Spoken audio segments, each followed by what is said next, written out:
Hi friend, আসসালামু আলাইকুম। আমার এই ফোনটা হচ্ছে গিয়া হাওয়াই Y6 2018। এটার প্রবলেম হচ্ছে গিয়ে আমার কাছে আসছে টাচে কাজ করে না।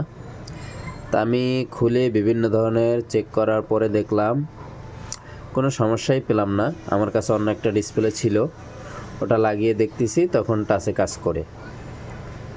তো আমি কাস্টমারকে বললাম আপনার টাচে প্রবলেম, আমি টাচ চেঞ্জ করে দিব।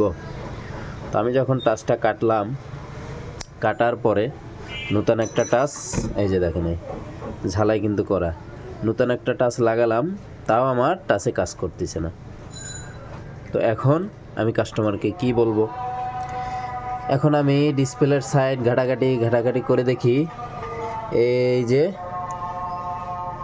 আপনারা দেখুন একটু ভালো করে, এই যে আমি এখান থেকে 3টা তার ঝালাই দিছি, দেখছেন?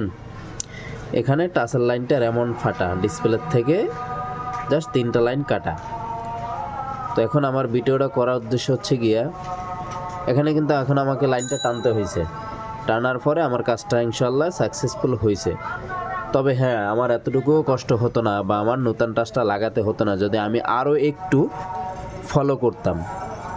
যদি আমি টাচ ডিসপ্লেটা খোলার পরেই ডিসপ্লেটা ভালো করে একটু চেক দিতাম, সেক্ষেত্রে অবশ্য আমার পুরান টাচটা চেঞ্জ না করেই আমার কাজটা হয়ে যেত।